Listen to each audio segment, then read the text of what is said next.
자, 그러면 알파 붕괴를 알아봅시다. 우리가 알파 붕괴는 알파선이 나온다라고 이야기하는데, 알파선은 알파선이라고도 하고 알파 입자라고도 합니다. 알파선은 알파 레이, 알파 입자는 알파 파티클, 그렇죠. 이 두 가지가 같은 의미입니다. 왜 그러냐면 우리 앞에서 양자역학 할 때 배웠죠. 미시 세계는 파동과 입자를 구분하는 세계가 아니죠. 그런데 그게 거시 세계로 나오면 그 두 개가 파동이나 입자 중에 하나로 보이는 것입니다.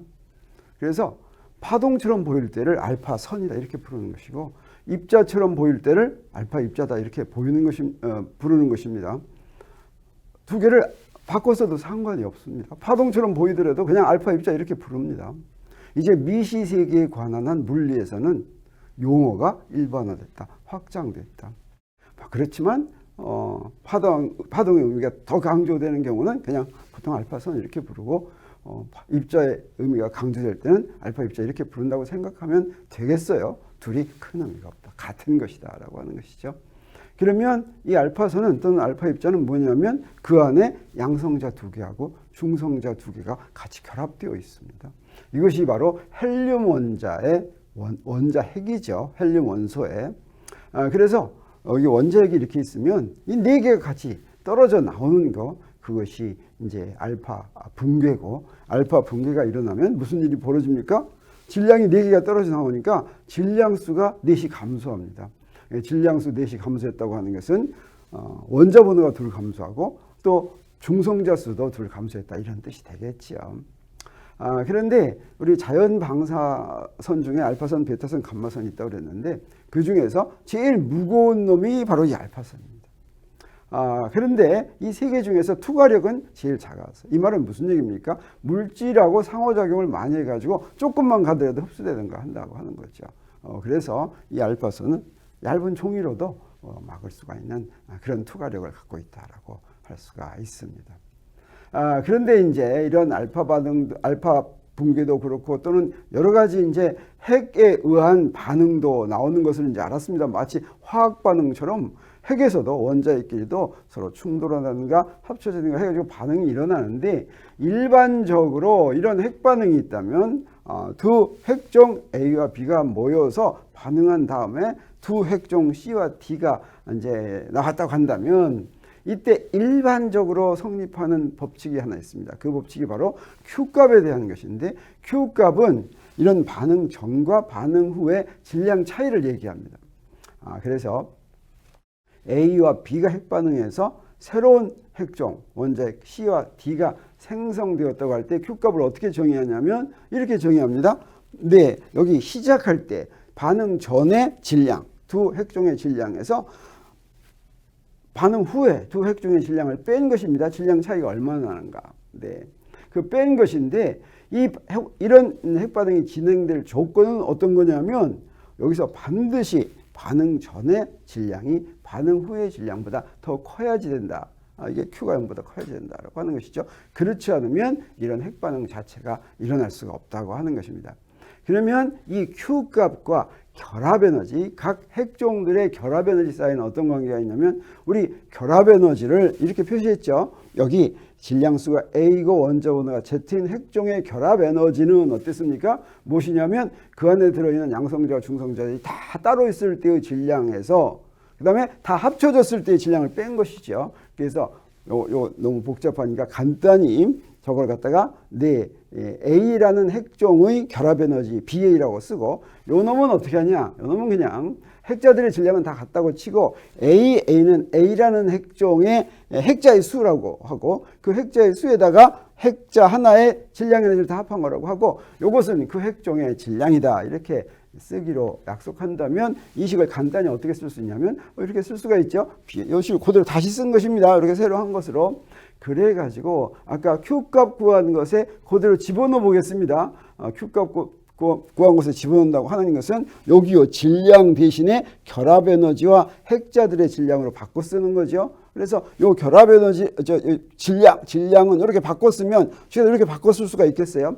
근데 봤더니 이미 알고 있는 핵자들의 질량, 요놈은 어떻게 됩니까? 핵자의 수는 반응 전후에 바뀌지가 않습니다. 그래서 이 핵자의 수는 다 상쇄돼서 없어지고 뭐만 남냐 하면 결합 에너지만 이렇게 남죠. 그래서 봤더니 이 Q값은 무엇으로도 표시할 수가 있냐면 반응 전과 반응 후의 핵종들의 결합 에너지 차이로도 볼 수가 있는데, 이 Q값은 뭐와 같으냐면 앞에서 Q값은 반응 전의 질량에서 반응 후의 질량을 뺀 것이라면, 결합 에너지로 얘기하면 반응 후의 결합 에너지에서 반응 전의 결합 에너지를 뺀 것이 Q값과 같다고 하는 것을 우리가 알았습니다.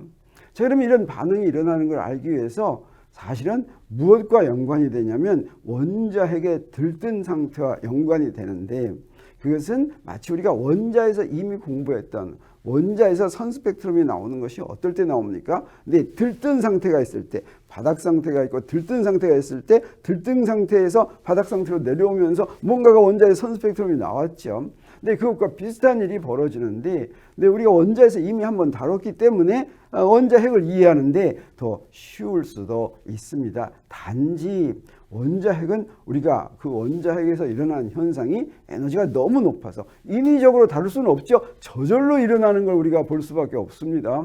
그러면 원자에서는 어떻게 했냐 한번 보면, 원자의 바닥 상태라는 건 뭐였냐면, 예를 들어서 구리라고 한다면 구리의 바닥 상태란 구리 원자의 그 원자 핵에 의한 포텐셜에 의해서 무엇이 미리 결정이 됩니까? 이 슈레딩거 방식 풀면 결정이 되죠. 전자들이 있을 수 있는 껍질의 에너지가 쫙 결정이 됩니다. 그러면 어떻게 되느냐? 껍질 하나에 들어갈 수 있는 전자들의 수가 정해져 있죠. 그래서 가장 낮은 껍질부터 차곡차곡 쌓아놓는 거, 이것이 바로 원자의 바닥 상태입니다. 주위에 하나라도 들어갈 수 있는 낮은 상태가 있는데 안 들어가 있으면 안 되죠. 다 꽉 차는 거죠. 차례차례로. 그리고 들뜬 상태란 뭐냐? 그들 중에서 하나가 더 높은 상태로 올라가는 거, 더 높은 에너지 껍질 상태로 올라가는 거, 이것이 들뜬 상태죠. 만약에 어떤 원자가 바닥 상태에 있다면 가만히 놔두면 아무 일도 벌어지지 않습니다. 저절로는 아무 일도 벌어지지가 않아요. 외부에서, 이 원자의 경우에는 외부에서 빛을 넣어준다든가 무슨 방법에 의해서 에너지를 넣어주면 어떻게 합니까? 그게 들뜬 상태가 되죠. 근데 일단 들뜬 상태가 돼가지고 그 밑에 비어있는 상태가 있다면 어떻게 합니까? 저절로 전자기파를 내보내면서 바닥 상태로 떨어지죠. 원자핵도 이와 비슷합니다. 그런데 다른 점도 있습니다. 자, 그럼 비슷한 걸 보자면, 원자핵은 원자는 전자들만 이루어진 한 종류의 이제 입자로 이루어졌죠. 그런데 원자핵은 두 종류의 입자로 이루어졌습니다. 그래서 양성자는 양성자대로, 중성자는 중성자대로 가장 낮은 에너지 껍질부터 차곡차곡 쌓이게 되는 것입니다. 그래서 우리가 앞에서 본 것처럼 원자핵에서도 껍질 모형이 적용될 수가 있다라고 하는 거 알았습니다. 그래서 원자핵을 다루는 게 훨씬 쉬워진 것입니다. 양성자의 껍질 모형에 의한 에너지 껍질들 가장 낮은 데서부터 차곡차곡 채웁니다. 중성자에서도 차곡차곡 채웁니다. 그것이 원자핵의 바닥 상태라고 한다면, 들뜬 상태는 뭐가 되겠습니까? 내 바닥 상태의 원자핵에서 양성자나 중성자들이 더 위쪽 상태로 이동한 거, 이것이 들뜬 상태라고 하겠죠.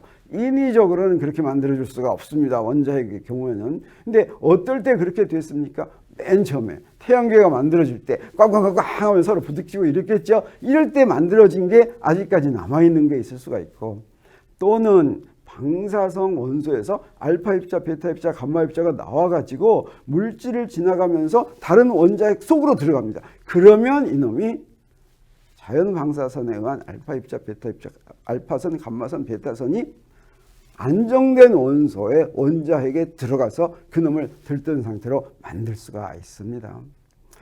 그러면 안정된 핵종에서는 어떠냐? 우리 원자에서는 어떻습니까? 안정된 원자는 아무 일이 벌어지지 않았죠. 근데 안정된 핵자의 바닥 상태에서는 외부에서 건드리지 않는 한 그대로 유지는 되는데, 어떻습니까? 불안정한 핵종이 있습니다. 핵종 중에는 바닥 상태이더라도 거기서 무엇이 나오는 핵종에서 무엇이 나오냐? 알파 붕괴와 베타 붕괴가 일어납니다. 단 감마 붕괴는 일어나지 않습니다. 바닥 상태라면. 근데 원자핵은 원자와 다른 게 바닥 상태인데도 알파 붕괴와 베타 붕괴는 일어날 수가 있다. 왜 그러냐면 알파 붕괴와 베타 붕괴가 일어나면서 무슨 일이 벌어지냐? 그 핵종들이 더 낮은 에너지 상태로 간다고 하는 것이죠. 전체적으로 더 낮은 에너지 상태로 갈 때 그것이 가능하다라고 하는 것입니다. 그래서 이런 일이 벌어질 때, 그러니까 핵종에서 그런 일이 벌어지는 건 두 가지 종류의 입자가 원자핵을 이루고 있기 때문에 한 가지 종류의 입자만 있다면 바닥 상태는 내려가지가 않는데 원자핵은 두 가지 종류의 입자가 있어서 거기서 양성자와 중성자의 숫자가 바뀌어가지고 더 낮은 에너지 상태로 갈 수가 있으면 그러면 알파 붕괴와 베타 붕괴가 일어난다고 하는 것이죠. 그래서 우리 핵종 도표를 그렸었는데 여기에 어떤 핵종이 있다고 한다면 여기서 입자를 바깥으로 내보내면서 다른 것으로 바뀔 수가 있는데 여기서 베타 마이너스 붕괴라고 하는 것은 뭐였냐면 원자 번호가 하나 증가하는 거였죠. 그래서 위쪽으로 가는 것입니다. 위쪽 핵종 도표에서.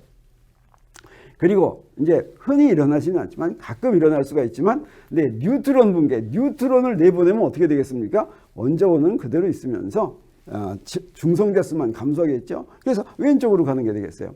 근데 알파 붕괴는 어떻게 되느냐? 중성자 수와 원자 번호가 다 둘씩 감소하죠. 그래서 이렇게 대각선 쪽으로 가면서 어떻습니까? 한 칸을 건너뛰는 것이 알파 붕괴라고 할 수가 있습니다. 그리고 이제 이렇게 왔으니까 밑으로 내려가는 것도 있을 수 있겠죠. 그 뭐겠습니까? 양성자를 내보내는 붕괴가 되겠어요. 그러면 이쪽으로 오는 건 뭐가 되겠습니까? 여기에 바로 베타 플러스 붕괴가 되겠습니다. 그래서 베타 마이너스 붕괴하고 베타 플러스 붕괴는 핵종 도표에서 이렇게 서로 반대 방향을 향하는 걸 알 수가 있습니다. 이때 보니까 어떻습니까? 알파 붕괴는 질량수가 넷이 달라지죠. 근데 여기 이쪽 대각선이면 질량수가 둘씩 바뀝니다. 근데 그 반대쪽 대각선이면 어떻습니까? 베타 마이너스 붕괴와 베타 플러스 붕괴에서는 질량수는 변화가 없다고 하는 것을 우리가 알았습니다.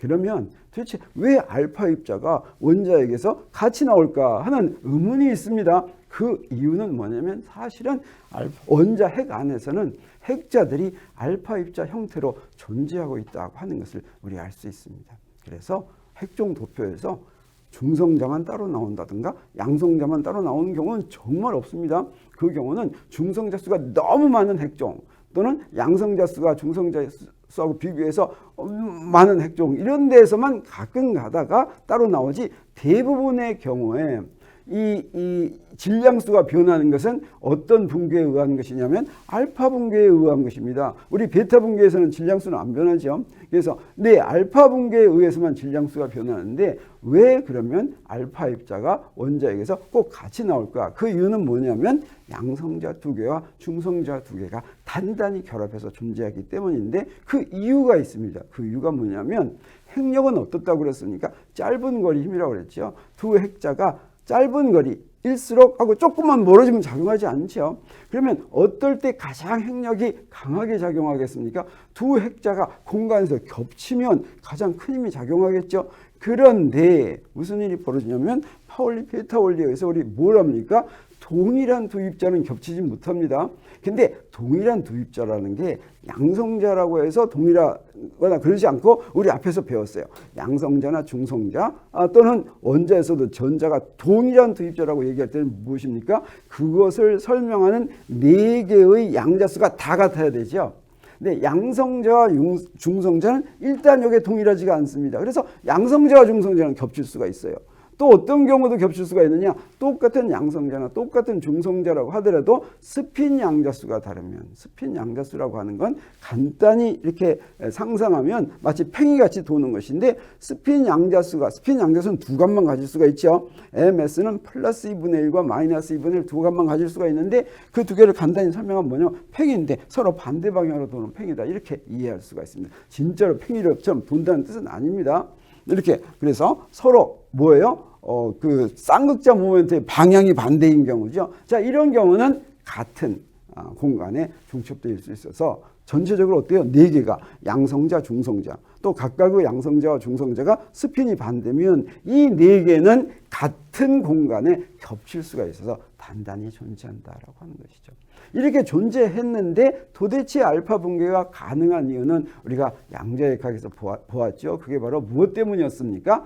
포텐셜 장벽 투과 때문이었죠. 그래서 네, 이게 원자 핵 속에서 이런 상태로 있고 여기에 무엇이 있습니까? 네, 쿨롱 포텐셜 장벽이 이렇게 있는데 이게 고전 뉴턴 역학이었다면 절대 뚫고 나오지 못하지만 양자역학에서 이렇게 뚫고 나왔었습니다. 그래서 이렇게 갈 수가 있었죠. 이것이 바로 누가 이것을 맨 처음 계산했다고 했습니까? 네, 알파 붕괴를 양자역학을 적용해서 러시아의 가모프라고 하는 사람이 계산을 했죠. 그래서 1926년에 슈레딩거 방정식이 나오고 나서 그로부터 2년 뒤에 바로 양자역학을 이 알파 붕괴에 적용해서 알파 붕괴를 잘 설명할 수가 있었던 것이죠. 그래서 알파 붕괴는 왜 가능하냐? 바로 양자역학인 장벽 터널링 현상이었다라고 하는 것을 우리가 알 수 있습니다. 그러면 이 알파 붕괴에 의해서 크기가 너무 큰 원자핵은 크기를 줄이는데 우리 그 줄일 수 있는 방법이 알파 붕괴에 의한 것인데 알파 붕괴는 4가지 계열이 있다고 그랬습니다.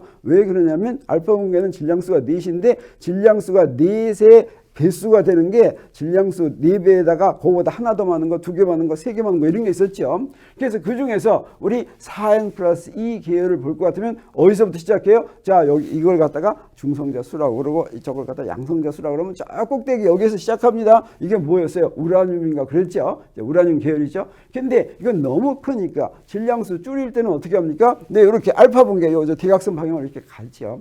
근데 이렇게 갔더니 양성자와 중성자 수가 균형이 안 맞는다. 그러면 베타 붕괴를 해가지고 균형을 맞춥니다. 베타 붕괴에서는 질량수가 안 변하죠. 그래서 여기서 한번 맞췄어요. 그리고 또 뚝뚝뚝뚝 떨어졌습니다. 네, 그리고 또 여기서 안 맞으니까 맞춰요. 그러면 여기서도 알파 붕괴 일으킬 수도 있고 여기서도 알파 붕괴 일으킬 수 있습니다. 또 떨어진 다음에 이렇게 갈 수도 있고 이렇게 가서 저기에서 맨 마지막에 납으로 가면 저 82가 납이죠. 납으로 가면 안정된 원소여가지고 거기서 이제 멈추게 되죠. 자, 이런 식으로 알파 붕괴는 무엇에 이용이 되느냐? 자연 방사성 붕괴를 해가지고 핵자수가 너무 큰 그런 핵종들이 질량수를 좀 내보내는 것인데 왜 핵자수가 너무 크면 질량수가 내보내느냐? 그 이유는 뭐냐면 핵자와 핵자들의 기본 핵력에 대한 상호작용은 무엇입니까? 짧은 거리 상호작용이죠. 그래서 질량수에 비례해서 커지는데 근데 이 표면이 점점 커지면 어떻게 되냐? 표면이 점점 커지면 이게 뭐가 커지냐면 쿨롱 포텐셜이 커지죠. 그래서 유지할 수가 없습니다. 근데 그 쿨롱 포텐셜은 어떠냐? 먼 거리 힘이죠. 그래서 질량수의 제곱의 반비, 그러니까 두 개 쿨롱 포텐셜이 멀리 있는 것까지 다 쌍을 만들 수가 있는데 이 쌍을 만들 수 있는 것은 프로톤 양성자의 제곱에 비례합니다. 그래서 너무 크면 원자핵이 너무 크면 안정되지 못하기 때문에 알파 붕괴를 해가지고 사이즈를 점점 줄이는 그런 효과를 보이는 것이 바로 알파 붕괴입니다.